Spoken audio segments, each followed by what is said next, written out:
Guys, welcome to my channel Shreshtha's কিচেনে। আজকে আমি তোমাদের জন্য নিয়ে এসেছি ম্যাঙ্গো চিজ কেকের রেসিপি।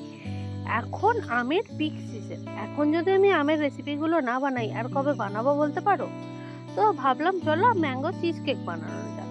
তার জন্যই প্রথমে এরকম কিছু কুকি নিয়েছি, সেটাকে এরকম ক্রাম্বল করে নিয়েছি, মানে একদম গুঁড়ো করিনি, কিছু কিছু বাইটের মতো সাইজ রেখেছি। তার মধ্যে 2 থেকে 3 টেবিল চামচ মতো বাটার, যেটাকে আমি মেল্ট করে নিয়েছিলাম, সেটা অ্যাড করে দিয়ে ভালো করে মিক্স করে নিচ্ছি। এখানে বাটারটা এই কারণেই দিলাম যাতে এই যে কুকির যে লেয়ারটা আমি বানাবো এটা খুব সুন্দরভাবে বাইন্ডিং হয়ে যায়। জল দিয়ে মাখলে একদম আটা টেলার মতো লাগবে, সেটা কিন্তু হতে দিলে চলবে না। আর আমি নিয়ে নিচ্ছি এইরকম প্লাস্টিকের, এগুলোকে কন্টেনার বলে, তোমরা চাইলে কিন্তু কাচের বাটিতেও করতে পারো, যাতে খুশি তাতে করতে পারো। আমি এরকম ছোট ছোট করে বানিয়েছি বলে যে তোমাদেরও ছোট ছোট করে করতে হবে তার কিন্তু কোনো মানে নেই।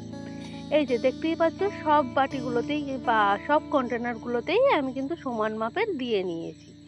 তারপর চামচের সাহায্যে খুব ভালো করে কুকির ব্যাটারটা বা যে আমাদের কুকির ক্রাম্বলটাকে রেডি করেছিলাম সেটাকে কিন্তু খুব সুন্দর করে লেয়ার বানিয়ে নিচ্ছি। খুব ঠেসে ঠেসে চামচের সাহায্যে এটাকে সেট করে নিতে হবে।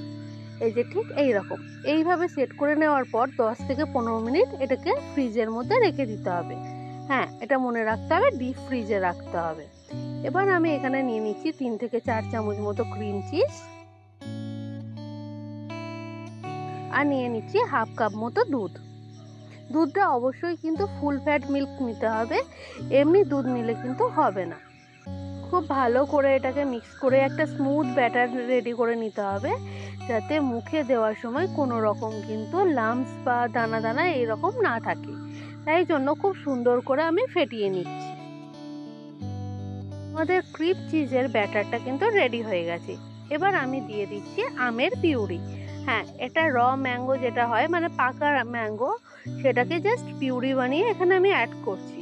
কোনোভাবে এর মধ্যে চিনি মেশানো নেই বা এটাকে আগুনে ফোটানো নেই, কিচ্ছু নেই।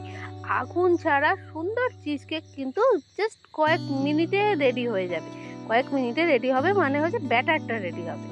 চিজ কেকটা রেডি হতে কিন্তু 8 থেকে 1 ঘন্টা মতো টাইম চাই। এবার খুব ভালো করে আমটা দেওয়ার পর উইক্স করে নেওয়ার পর এই যে ক্রিম চিজটাকে এই যে কুকির ওপরে সুন্দর করে এইভাবে দিয়ে দিতে হবে।